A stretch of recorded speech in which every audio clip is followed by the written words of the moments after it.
Alors, bonjour, je vous propose de démarrer. Euh, Ça fera venir le reste des participants. Merci à tous d'être là aujourd'hui pour notre webinaire Explorons le Dark Web. Donc, peut-être deux mots d'introduction avant de démarrer. Donc, on est sur un webinaire qui sera enregistré pour être en mesure de vous envoyer l'enregistrement à la fin du webinaire, peut-être deux ou 3 jours après.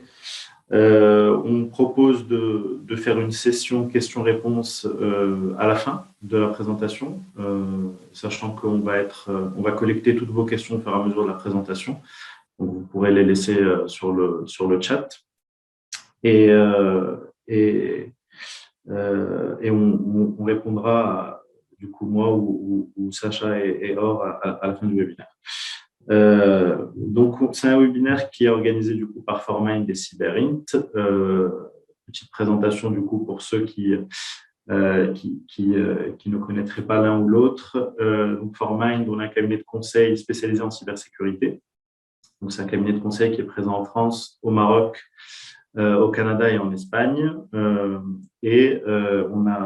On a décidé de faire ce webinaire avec Cyberint,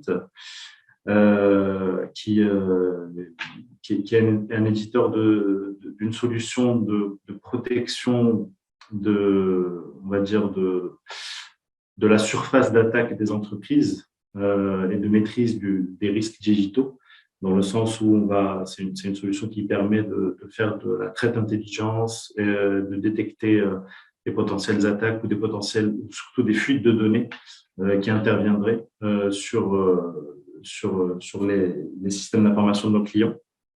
Donc, on a appelé le webinaire Explorons le Dark Web parce qu'on est sur des fuites de données qui se retrouvent souvent sur le Dark Web.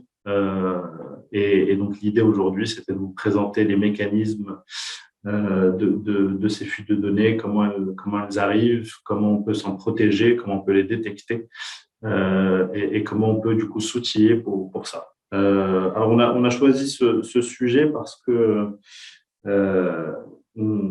ça fait un moment qu'on assiste de manière globale, on est sur une surface d'attaque qui est de plus en plus étendue chez nos clients. Et du coup, qui dit surface d'attaque de plus en plus étendue, dit risque de plus en plus important en termes de fuite de données et d'accès à des identifiants, mots de passe qui sont partagés un peu partout aujourd'hui. Et du coup, on a décidé de faire ça parce qu'au-delà de cette surface d'attaque qui est de plus en plus étendue, on assiste aussi de plus en plus à des fuites de données dans nos périmètres d'intervention chez certains de nos clients ou de nos prospects ou de manière générale dans les entreprises qu'on conseille, que ce soit Formind ou Cyberint. Et donc, on s'est dit que c'était un sujet assez important à aborder aujourd'hui, un sujet d'actualité en tout cas, et que nos interlocuteurs n'ont pas tous la portée de ce sujet-là. Et donc, on voulait faire une session un peu pédagogique de présentation des mécanismes de fuite de données et de protection. Et donc, pour faire ça, du coup, j'ai l'honneur de modérer cette session. Donc, Youssef Aboumi. Je suis le managing partner de Formind Africa et Middle East, donc sur la filiale de Formind qui s'occupe de la région Afrique et Moyen-Orient.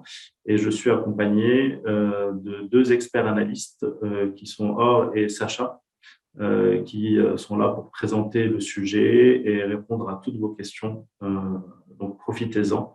L'idée, c'est que vous ayez vraiment une idée globale du sujet qu'on va aborder aujourd'hui. Et donc, je vais passer la main à Or et Sacha pour démarrer ce webinaire. Donc, bonjour à tous.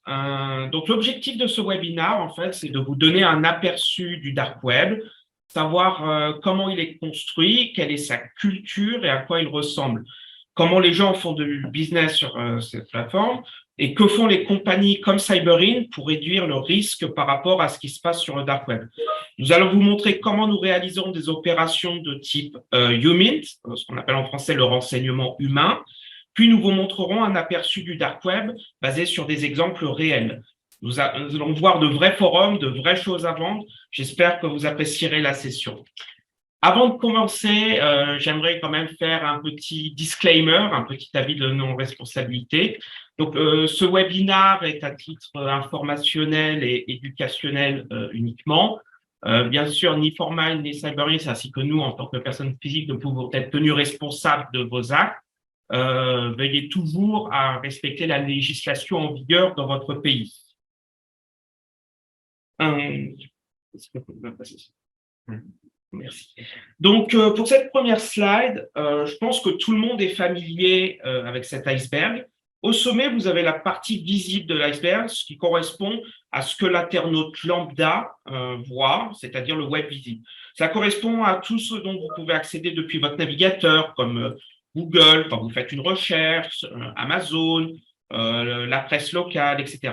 Ce sont tous ces sites que vous pouvez visiter en rentrant tout simplement le nom de domaine dans le navigateur, sans avoir à vous identifier.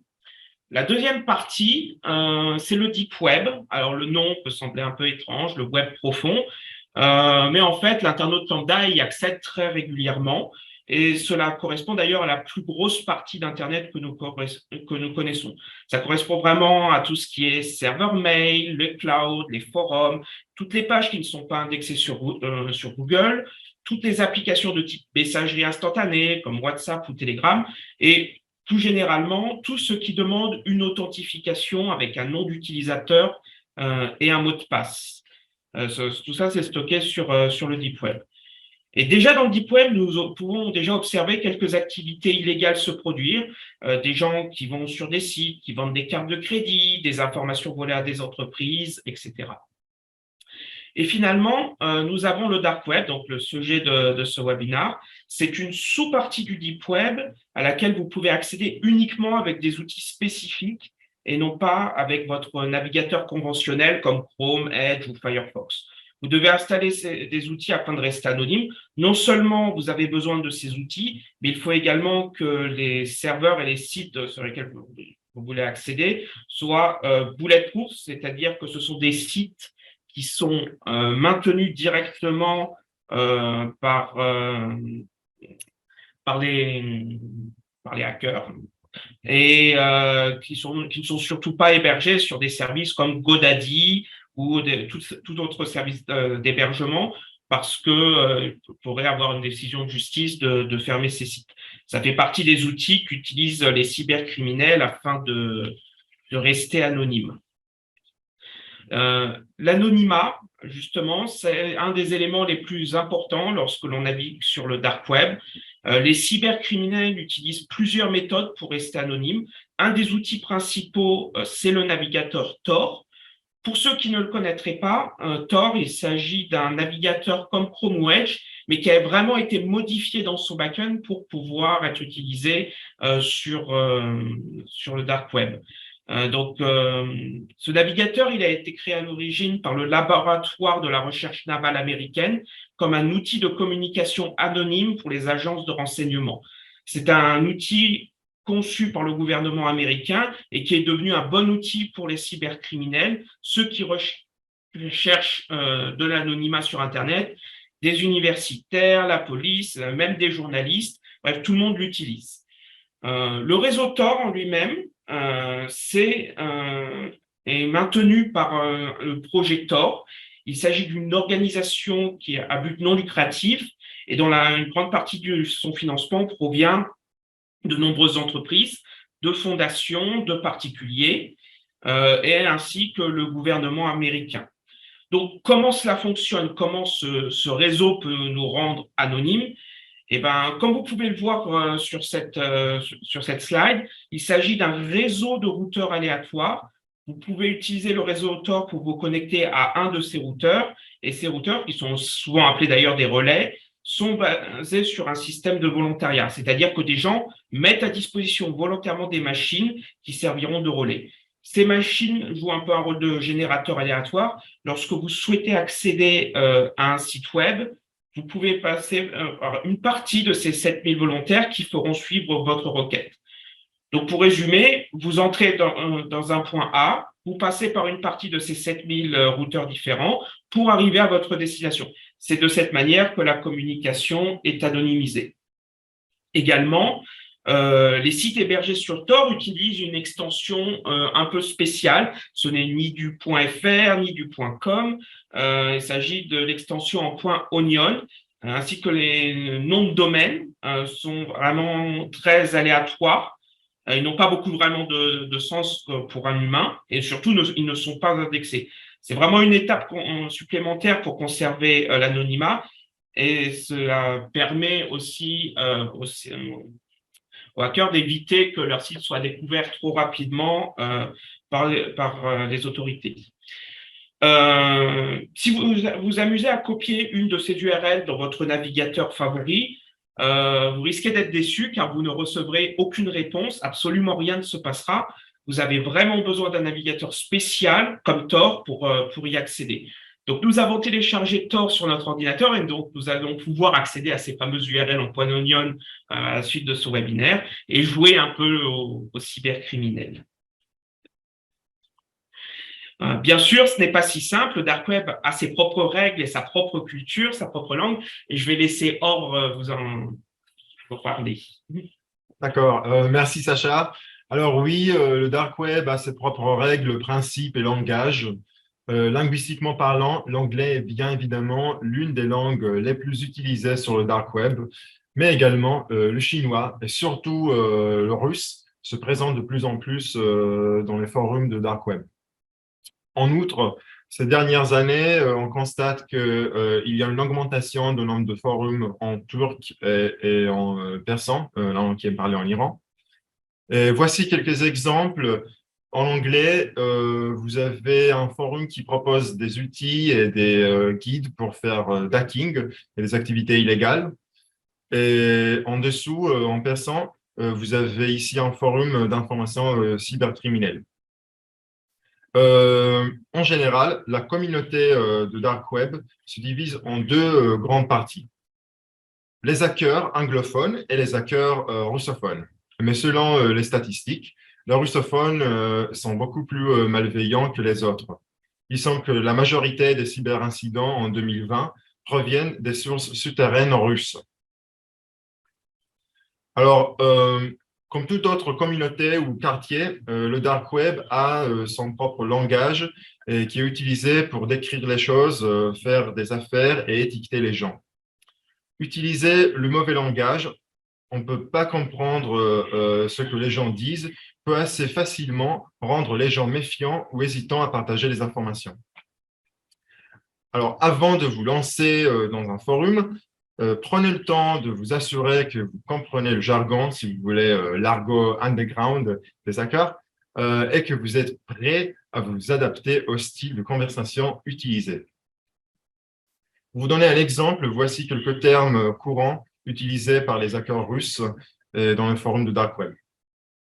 Alors, les hackers russes disent, par exemple, money, argent, ils disent babki, mais en fait, en russe standard, on utilise un mot complètement différent qui est en fait digni.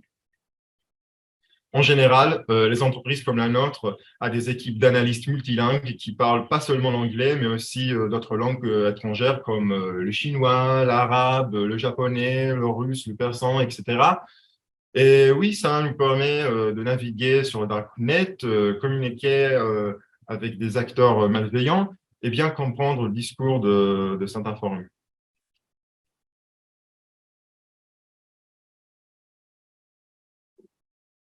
OK. Voici une boutique en ligne qui vend des cartes bancaires compromises. Le site est très facile à utiliser et a une belle interface utilisateur. Et dans ce cas-là, il suffit de sélectionner le pays, la banque, le type de carte, d'ajouter au panier et voilà, ça y est, vous êtes prêt à acheter des articles avec la carte de crédit de quelqu'un d'autre.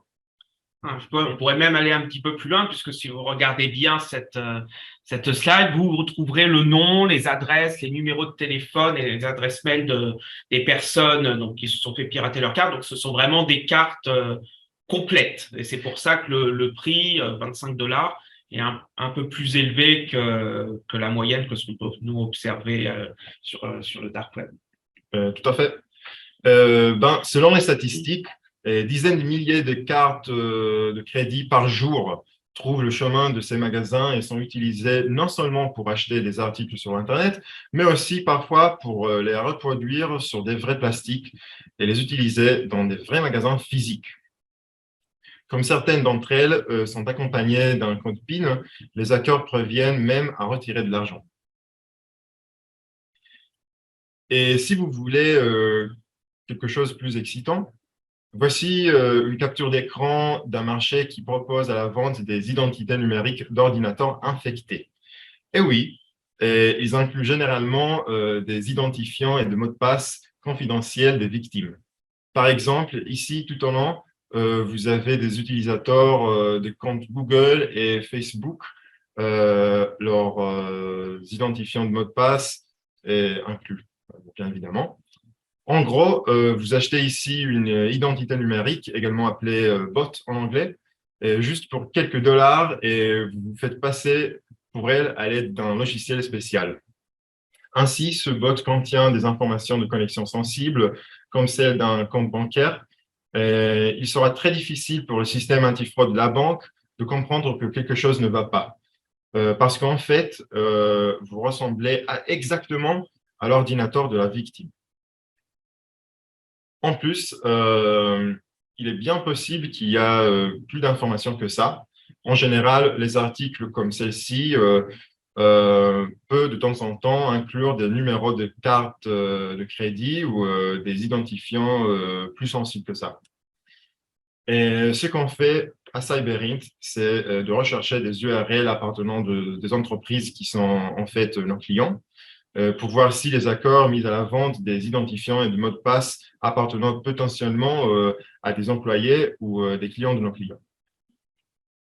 Il y a quelques mois, nous avons eu un cas assez étonnant où l'un de nos POC, une banque en Afrique, nous a demandé d'acheter un bot qui contenait les informations confidentielles de cette banque. Et puis, on a découvert que ce compte contenait plus d'1 million de dollars. Et vous pouvez juste imaginer la menace. Alors, comment les gens paient-ils sur le dark web s'ils veulent acheter quelque chose? La réponse est la crypto-monnaie, et plus particulièrement le Bitcoin. Ce qui fait du Bitcoin la meilleure solution pour ces paiements souterrains, c'est que cette crypto-monnaie n'est liée à aucun pays, loi, taxe ou réglementation. La transaction prend juste quelques secondes et il n'y a pas de limite à ce que vous pouvez envoyer ou recevoir. Et la partie la plus agréable pour tous les hackers, personne ne pose des questions. Le Bitcoin a des avantages de ne pas pouvoir être censuré. Alors, personne ne peut vous interdire de faire le paiement.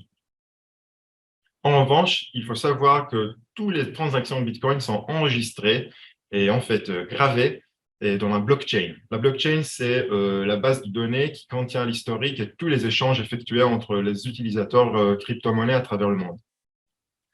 Alors oui, le Bitcoin permet les hackers de rester plus ou moins anonymes, mais ça ne nous empêche pas, comme des analystes professionnels de cybersécurité, d'investiguer les transactions de certains cybercriminels. Et maintenant, je vais laisser la parole à Sacha. Merci. Donc là, la question que vous pouvez légitimement vous poser, c'est « OK, ces gens sont de mauvaises personnes, ce sont des cybercriminels, ils font des choses de mal. Alors, pourquoi est-ce que je leur achèterais quelque chose si je n'ai pas confiance en eux? Si je les paye et que je vais acheter quelque chose, quelles sont les garanties que je vais recevoir le produit que j'ai commandé? On peut partir du principe que tout le monde est méchant, et donc je peux supposer que si je paye quelqu'un, il essaiera de s'enfuir avec l'argent sans me donner le produit que j'ai acheté. Pour rappel, toute transaction effectuée en Bitcoin est irrévocable, il n'est pas possible de revenir en arrière, et il n'existe pas non plus de banque Bitcoin, une personne à qui vous pouvez discuter et contacter pour annuler une transaction. Ça, c'est absolument impossible. Et ben, même pour ça, la communauté du dark web a mis des services en place Et comme dans le monde réel, ils ont des comptes sous séquestre, qu'on appelle en anglais des escrow accounts, et même un tribunal du dark web. Oui, oui, tout à fait, un tribunal du dark web, ça existe. Donc, quand une transaction se passe mal, ils peuvent faire appel à ce tribunal et font également appel donc au compte sous séquestre pour réaliser des transactions. Donc, voyons un exemple ensemble. Donc, ce que vous voyez ici, c'est une demande qui a été effectuée au tribunal du dark web. Dont l'administrateur de ce forum joue le rôle de juge suite à un deal qui ne s'est pas déroulé comme prévu. Tous les forums, toutes les communautés ont un administrateur ou une personne en qui les utilisateurs ont confiance. Il contrôle tout ce qui se passe, il peut bannir et expulser des personnes du forum. Donc, dans cet exemple, il y a eu une demande concernant une personne ayant acheté un script. L'acheteur a payé, mais le vendeur n'a pas fourni le script. Et bien sûr, tout est écrit en détail, comme dans un vrai tribunal. C'est d'ailleurs très amusant, très intéressant de voir, comme tout le monde semble très professionnel et poli, malgré le fait qu'il participe, il faut quand même le rappeler, à des activités illégales. Un autre exemple, c'est la validation via un compte sous séquestre. Bien sûr, comme on l'a dit précédemment, l'administrateur est la personne la plus puissante sur un forum. Et dans cet exemple, il fournit un suivi. Donc, c'est ce que vous voyez en haut à gauche. Il explique aucun problème, que la situation est bien sous contrôle. Dans un autre exemple, il expulse quelqu'un ou le bannit temporairement. Et dès que le problème est résolu, la personne est débannie. Son ban est supprimé, comme vous pouvez le voir. Donc là, visiblement, un vendeur précise que la dette a bien été payée et qu'il n'a plus de problème. Et l'administrateur a débloqué le compte de l'acheteur. Donc, dans certains cas, c'est l'administrateur directement qui est utilisé comme compte sous séquestre. C'est-à-dire que si je veux acheter quelque chose, disons, à Monsieur A, je dois envoyer l'argent à l'administrateur. L'administrateur informe Monsieur A que l'argent est arrivé sur son compte. Monsieur A m'envoie le produit que j'ai acheté et le modérateur et l'administrateur envoient les fonds à Monsieur A. Tout est très structuré, très organisé. Et bien sûr, l'administrateur touche une commission sur chaque transaction. Ce n'est absolument pas un service gratuit et généralement, cela coûte entre 3 et 5% de la somme. Et c'est vraiment une partie de son business de jouer les intermédiaires entre les acheteurs et les vendeurs. Donc maintenant, nous allons passer sur comment les entreprises comme la nôtre agissent face aux hackers et font pour obtenir de la visibilité sur le dark web. Tu peux charger toutes les slides.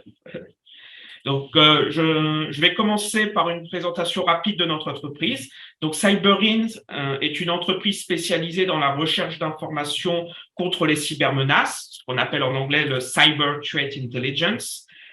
Nous permettons donc aux entreprises d'avoir une visibilité sur ce qui se passe sur le dark web, de collecter des informations, des renseignements et de fournir des éléments exploitables à partir de ces informations pour que les entreprises puissent agir et réduire leurs risques d'un point de vue externe. Donc, sur le côté droit, vous avez une entreprise. Bien sûr, comme toute entreprise, elle a ses identifiants, ses informations, ses données sensibles, mais elle a également des assets externes comme des réseaux sociaux, des employés, un environnement de développement, des sites de marketing, etc., etc., etc. De l'autre côté, sur votre gauche, vous avez le dark web, les cybercriminels. Et les cybercriminels, ils discutent toujours entre eux, comme nous l'avons vu. Ils sont sur de nombreux forums, ils se vendent et ils achètent des choses entre eux, et ils réfléchissent toujours à comment obtenir des informations de valeur afin de faire, au bout du compte, plus d'argent. Donc, comme vous pouvez le voir, avec les flèches, ils essayent d'accéder à des entreprises depuis l'extérieur afin d'accéder aux environnements internes. Nous, ce que nous faisons chez Cyberins, c'est que nous nous mettons au milieu entre l'entreprise et le dark web. Nous avons plusieurs moyens de fournir de la visibilité à nos clients. Un de ces moyens, c'est de surveiller la surface d'attaque, qu'on appelle en anglais le Attack Surface Monitoring. Et donc, nous cherchons à découvrir toutes ces empreintes extérieures, tous ces assets et de fournir aux entreprises une visibilité sur ce qu'ils exposent aux cybercriminels. Par expérience, les entreprises, plus elles sont grosses, moins elles connaissent toutes les assets qu'elles exposent. Et parfois, vous arrivez à trouver des choses très surprenantes. De l'autre côté, nous sommes présents sur le dark web, nous sommes présents sur les forums, nous sommes présents sur le marché noir et nous collectons des informations sur le dark web et nous monitorons ces activités. Il est donc beaucoup plus simple pour nous de faire des liens, de voir s'il se passe des choses intéressantes. Par exemple, on pourrait imaginer un cybercriminel qui parle d'un asset appartenant à une entreprise qui serait cliente chez Cyberint. C'est évidemment une alerte qu'on pousserait vers le client pour dire attention, les cybercriminels sont en train de discuter d'assets potentiellement sensibles. Donc potentiellement, soit une attaque va avoir lieu, soit elle a eu lieu. Évidemment, on essaye de faire en sorte de fournir des informations au plus tôt pour prévenir les risques. Je vais laisser la parole à Or, qui va vous montrer quelques exemples de ce que nous avons découvert.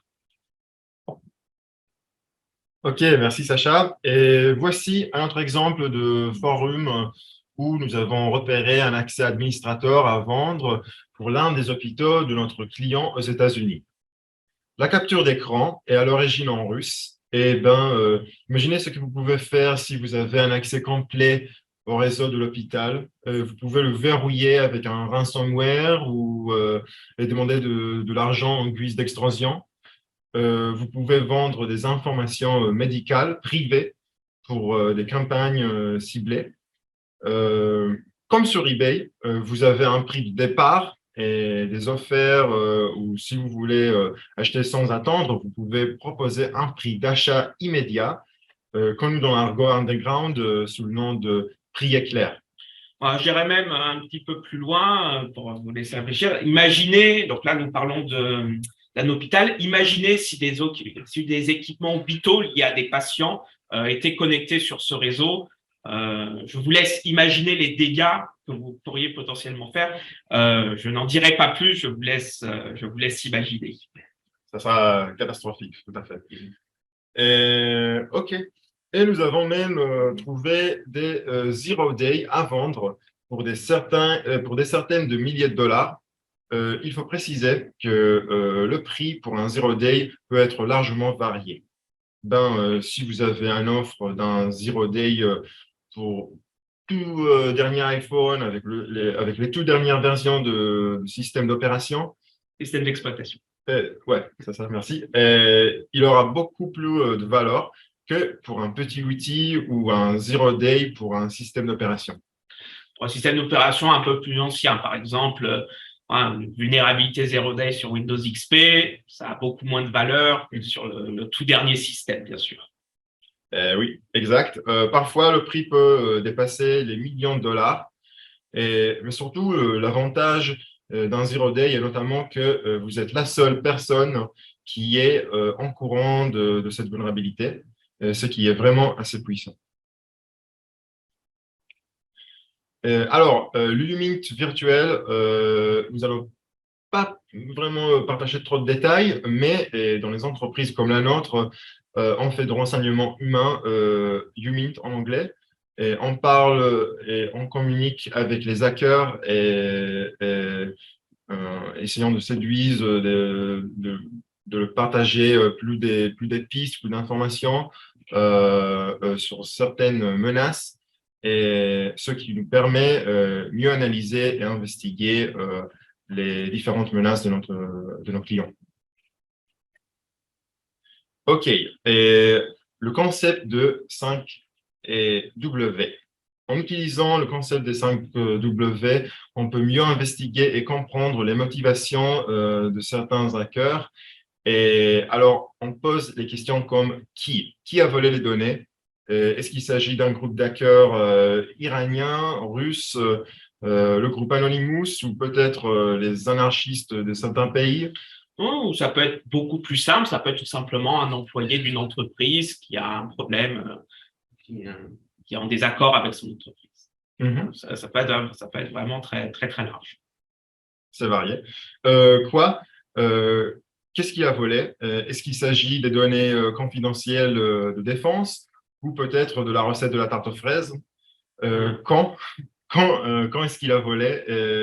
Est-ce que ça a été volé hier et l'hacker a toujours l'accès aux données? Ou c'était volé il y a 20 ans, 30 ans? Où est-ce qu'il a volé? Est-ce que ça a été volé par des serveurs internes d'une entreprise ou d'un ordinateur personnel d'un employé qui a décidé de travailler à la maison? Pourquoi? Pourquoi il a volé les données? Ça peut être pour gagner d'argent ou ça peut être aussi pour des motifs politiques, nationalistes. Et peut-être, si la personne est en conflit avec son entreprise, ça peut être aussi ça. Et comment? Comment il a volé? Ici, on demande comment l'accord a fait pour entrer le système interne et voler les données. OK, maintenant, je vais laisser la parole à Sacha pour nous donner des exemples. Voilà. Donc ici, en fait, nous pouvons voir un exemple réel concernant un cybercriminel qui vend quelque chose sur un forum. Donc nous allons passer assez rapidement dessus, mais vous pouvez déjà commencer à vous poser des questions concernant le qui, quoi, quand, où, pourquoi et comment. Donc, ce que nous avons ici, c'est un système SCADA qui est utilisé en général dans l'univers industriel concernant un générateur électrique et qui est à vendre. Nous pouvons donc imaginer que forcément ces informations n'ont pas vraiment été acquises de manière légitime et ont probablement été volées. Vous pouvez voir le nom de l'entreprise qui est visée, en l'occurrence c'est Pemex, d'une entreprise mexicaine, et nous pouvons voir plus de détails concernant ce système de gestion SCADA et bien sûr une adresse pour pouvoir contacter le cybercriminel. Donc, pour cet exemple, nous avons tout simplement pris contact directement avec le cybercriminel et discuté avec lui pour obtenir plus d'informations. Vous pouvez voir que nous l'avons approché par le chat du forum directement. Et donc, le nom du cybercriminel, c'est la Kelvin Team. Donc, nous essayons d'obtenir des informations concernant le système SCADA et la personne nous fournit quelques informations. Donc, le système SCADA, en l'occurrence, est à vendre avec 3 systèmes et 2 bases de données concernant l'entreprise Pemex. Donc, c'est bien l'entreprise qui a été piratée, dont nous avons vu le nom sur la slide précédente. Donc, nous continuons et nous demandons donc le prix et il nous répond très gentiment que le SCADA est à vendre pour $50. Nous poursuivons et obtenons des détails sur la manière dont ces données ont été obtenues. Et donc, la personne, très librement, nous dit qu'ils ont donc obtenu ces données de Pemex lorsqu'ils ont hacké un de ses fournisseurs d'un système de monitoring industriel. Donc, en suivant les informations qui sont disponibles sur le forum et en prenant contact avec le cybercriminel, nous avons obtenu toutes les infos concernant le kit, concernant la diapo que Or vous a présenté précédemment. Est-ce que tu peux passer? Voilà. Donc, concernant le qui, c'est les types Kelvin Sec Team. Quoi, il s'agit de 3 logins pour un système SCADA et de 2 bases de données. Excusez-moi. Quand, alors, on a dit c'est en 2019, où donc là, l'information est hébergée sur un forum lié au cybercrime. Pourquoi? C'est pour des motifs financiers, la personne veut de l'argent. Et comment? En s'attaquant directement à la chaîne d'approvisionnement. Donc, nous, notre objectif chez Cyberin, c'est de récupérer toutes ces informations, les mettre dans un rapport et de les présenter à l'entreprise afin qu'elle puisse entreprendre des actions et voir où se trouvent les vulnérabilités dans ce système et les corriger. Dans notre exemple, ils iront probablement voir leur chaîne d'approvisionnement et ils réaliseront un audit de sécurité pour savoir d'où l'information a fuité exactement. Maintenant, Or va vous emmener faire un petit tour, un petit safari sur le dark web concernant quelques trouvailles intéressantes.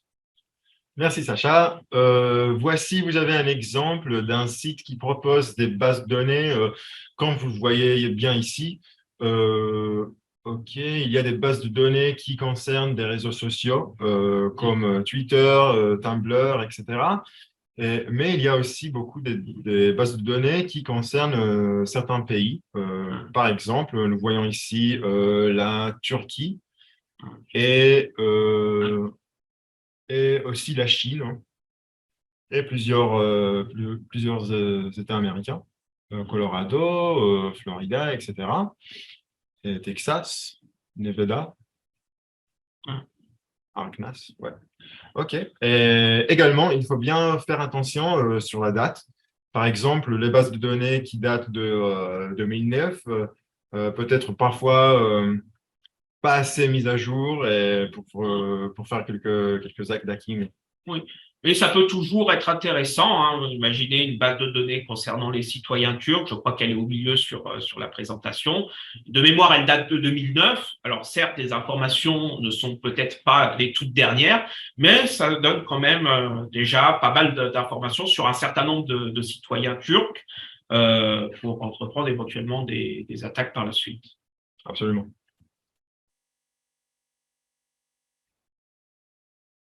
Et voilà.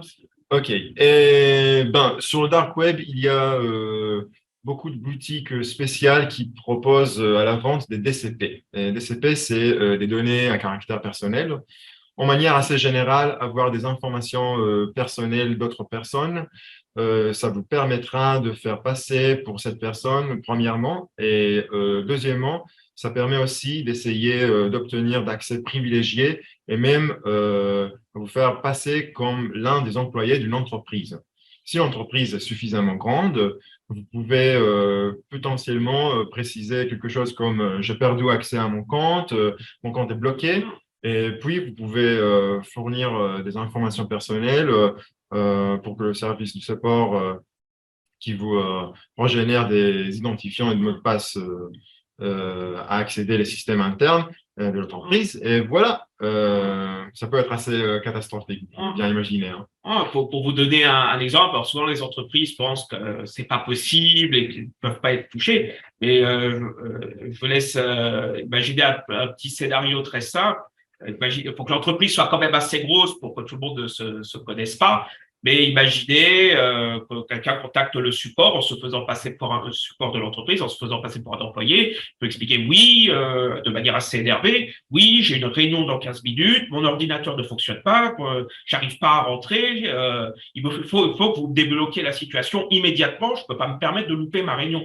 Si vous arrivez à prouver en fournissant suffisamment d'informations personnelles que vous êtes bien employé de cette entreprise, vous pouvez potentiellement convaincre le support de vous générer de nouveaux accès et donc la personne aura potentiellement accès aux informations internes de l'entreprise et suivant ces habilitations, ça peut être vraiment catastrophique pour l'entreprise. Bien sûr, tout dépend de la politique de sécurité mise en place par l'entreprise en question. Exact. Également, ça peut aussi aller sur les choses les plus personnelles. Hein. Par exemple, si vous essayez de faire passer pour quelqu'un, vous pouvez potentiellement essayer d'obtenir un prêt de son nom ou acheter une voiture à son nom. On sait que ces genres d'attaques personnelles sont déjà arrivées en France.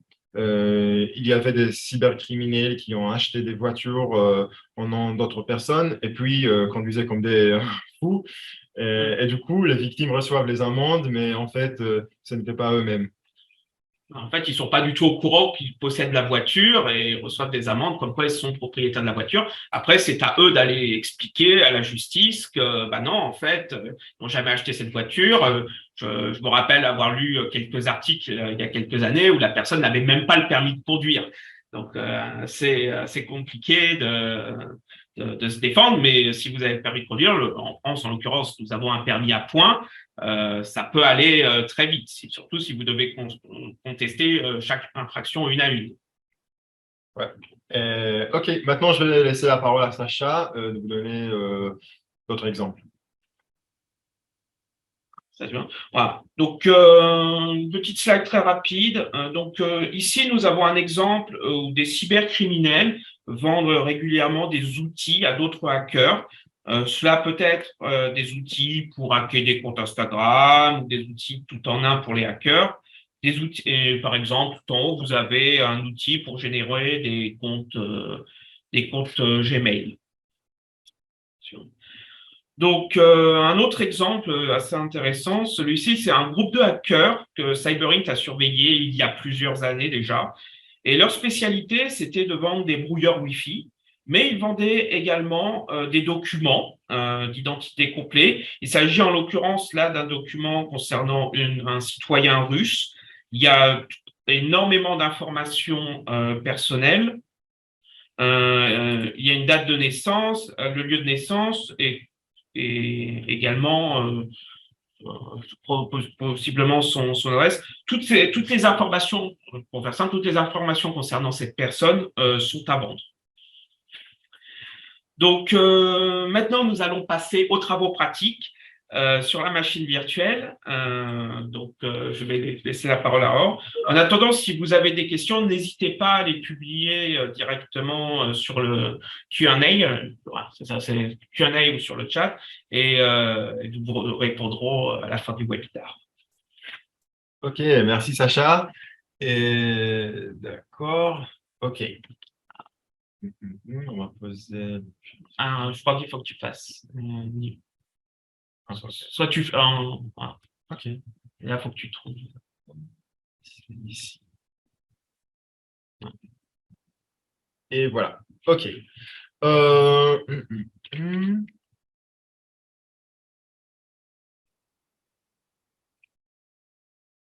Ok. Maintenant, on va voir ensemble quelques exemples live.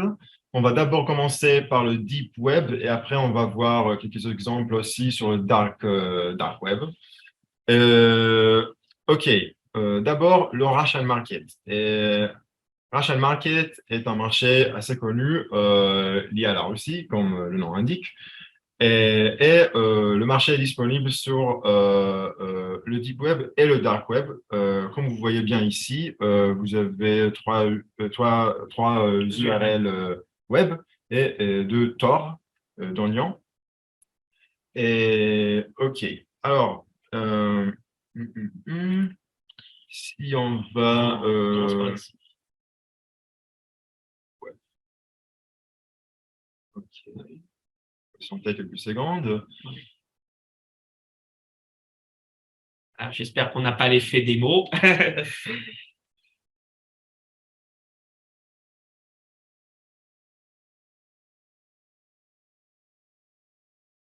Un effet démo.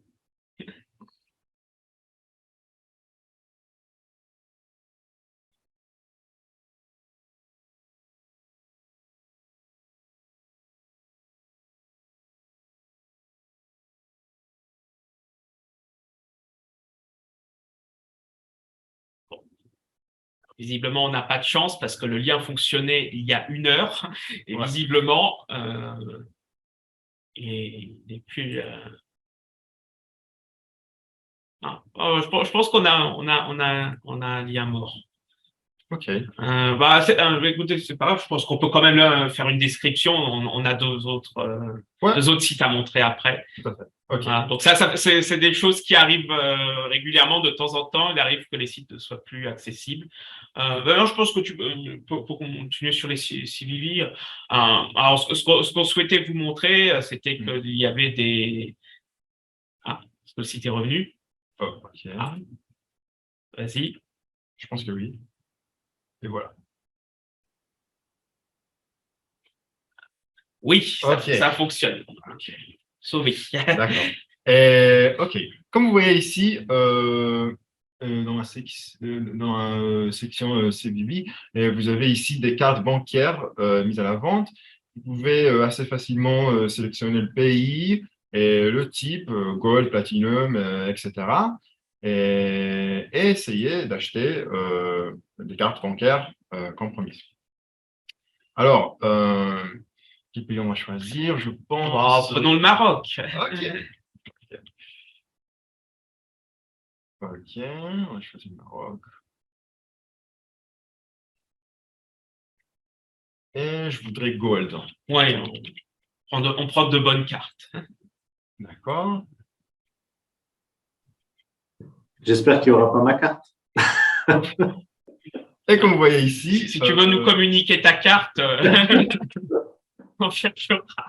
Ok, comme vous voyez ici, vous avez 6 cartes de crédit disponibles du Maroc, Gold, type Gold, et pour des prix de 15 ou 10 dollars. Ouais. Donc là, évidemment, les prix sont fixés de manière relativement libre par les vendeurs. Il y a plusieurs facteurs qui peuvent rentrer en jeu concernant le prix. Ça veut dire la type de carte, qu'il s'agit d'une carte de débit ou d'une carte de crédit. Donc la banque se porte garant que le paiement se passera, que le client a les fonds. Le niveau de la carte, est-ce qu'il s'agit d'une carte prépayée, petit niveau de carte, ou alors d'une Visa Infinite ou Mastercard World Elite, les cartes les plus chères. Également, la date à laquelle la carte va expirer, est-ce qu'elle expire bientôt ou est-ce que vous avez un petit peu de temps avant de l'utiliser? J'attire quand même votre attention au niveau de la donnée sur la database. Vous voyez un mot remboursement 5 minutes parce que oui, les cybercriminels proposent un service après-vente. Si jamais la carte que vous achetez ne fonctionne pas, vous avez 5 minutes pour les recontacter et demander un remboursement de votre achat, hein, donc, comme dans un marché classique. Ça, c'est vraiment incroyable. Ok. On va parler un petit peu de dump. Ouais, on peut parler des dumps. Alors, la petite différence entre les CVV et les dumps, c'est que les CVV, ce sont des personnes qui sont probablement allées sur un site web malveillant et qui ont entré leurs coordonnées bancaires par mégarde. Les dumps, ce sont vraiment une copie des cartes bancaires physiques. Donc, probablement une personne qui a inséré sa carte bancaire dans un distributeur compromis ou qui est rentré dans un magasin et qui s'est fait dupliquer la bande magnétique directement par un vendeur indélicat. Vous voyez que les prix sont un peu plus élevés habituellement. Alors, peut-être qu'ils en ont rajouté d'autres.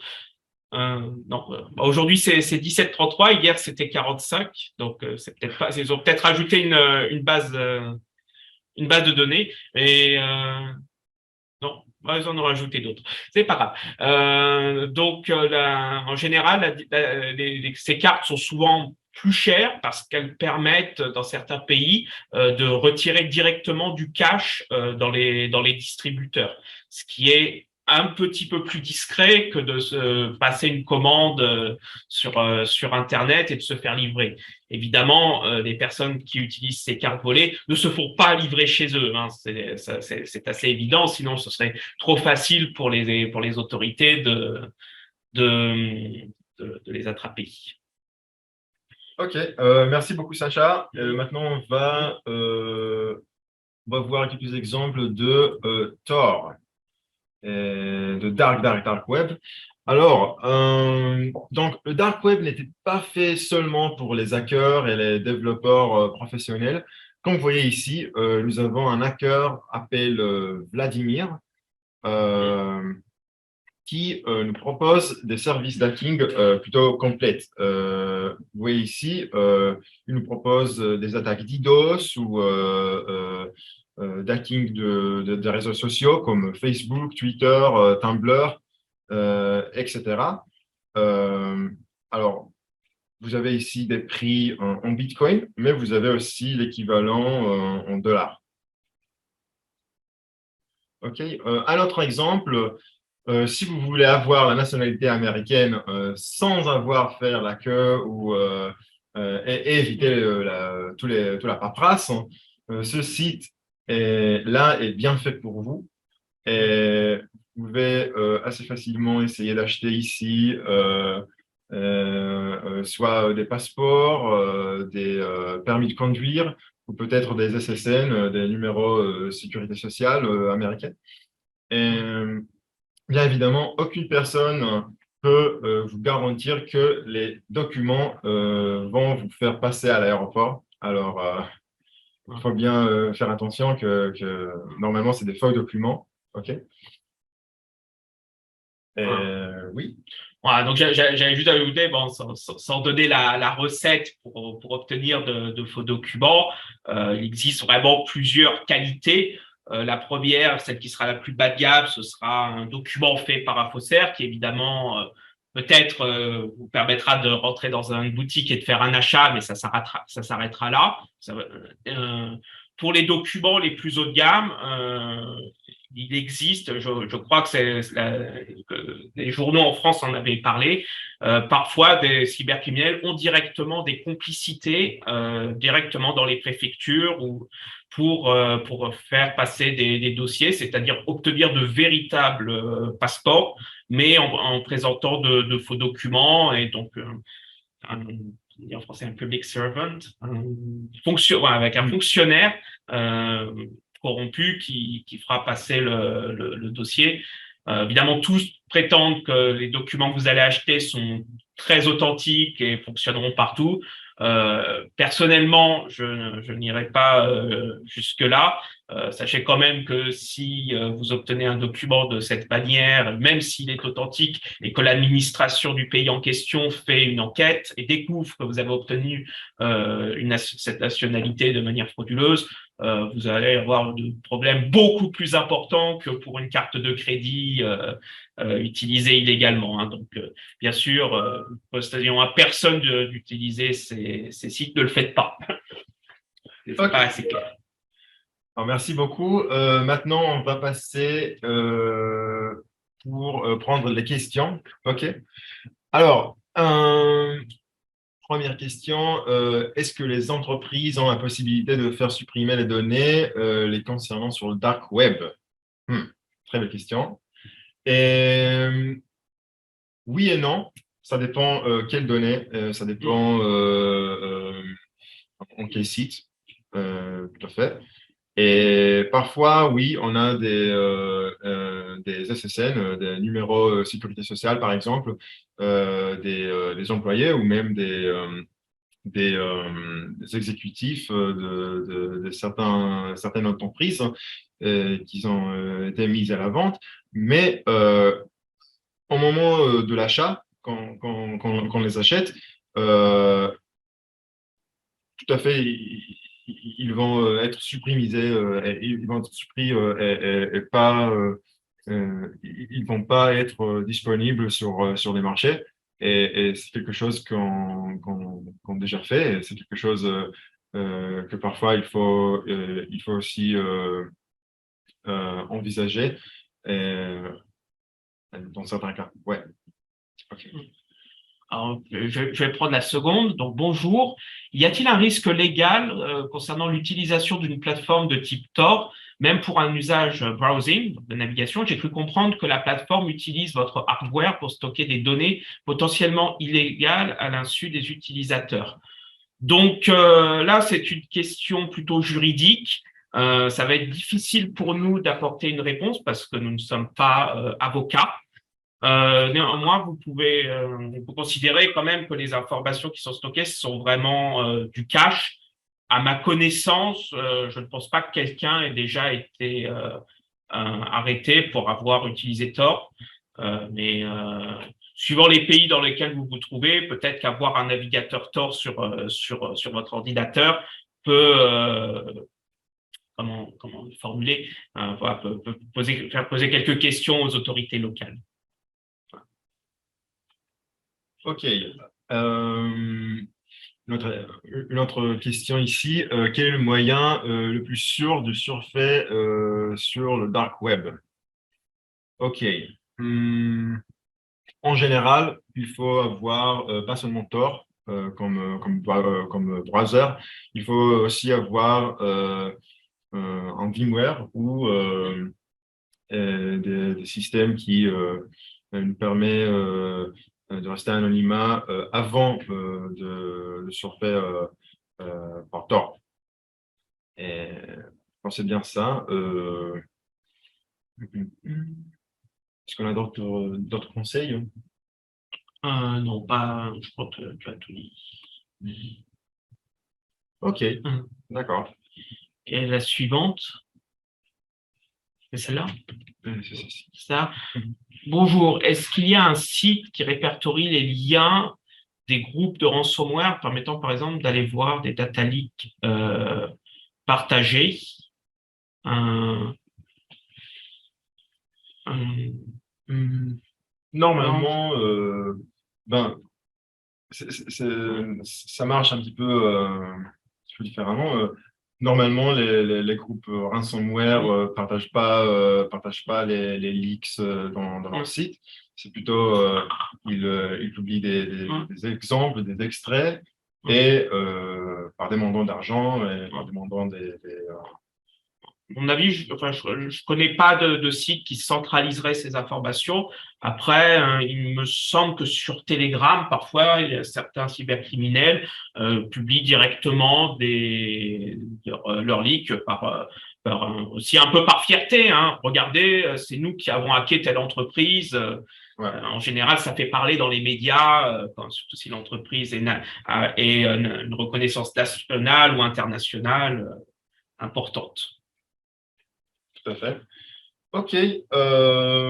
On est à la fin de la. Je crois qu'il en reste peut-être encore un peu. Ah ouais. Dernière minute. OK. Ouais. Alors, pourriez-vous partager l'enregistrement de webinaire? Oui, on va partager l'enregistrement en quelques jours, je crois. Et alors, ne vous inquiétez pas. Ouais, je crois qu'on a fait le tour des questions. Youssef, est-ce qu'il y a quelque chose que tu aimerais rajouter de ton côté? Il y avait une question, il y avait une question sur l'écosystème dark web marocain. Bon, j'imagine qu'on n'a peut-être pas la réponse aujourd'hui, mais je ne sais pas si vous l'avez vu. Avez-vous une idée sur l'écosystème dark web marocain, type d'activité, cible privilégiée? Moi, de mon côté, j'ai pas la réponse. Ouais, moi, personnellement, je suis pas vraiment spécialiste de dark web marocain, mais j'en suis sûr que c'est assez intéressant et il y a beaucoup de cibles vraiment intéressantes. Ouais, tout à fait. Ok, du coup, je ne sais pas s'il y a d'autres questions. Il est 11h01. On a Pile dans les délais. respecté le timing. Oui, c'est très important. En tout cas, on espère que ça a été intéressant pour vous et que vous avez eu ce que vous étiez venu chercher en vous inscrivant à ce webinaire. On vous remercie en tout cas de votre participation. Merci à Sacha pour la belle présentation. Merci à toi et merci à toutes les personnes qui sont venues nous écouter. J'espère que le webinaire a été intéressant et que vous avez appris quelque chose. N'hésitez pas à nous contacter si vous avez des questions. Il y aura CyberInt sera au Maroc IT Meeting, c'est en novembre. Donc vous pourrez venir nous voir aussi. N'hésitez pas. En tout cas, merci. Et on vous enverra l'enregistrement dans quelques jours. OK. Merci beaucoup tout le monde et au revoir. Merci à tous. Passez une bonne journée. Merci. Au revoir. Au revoir.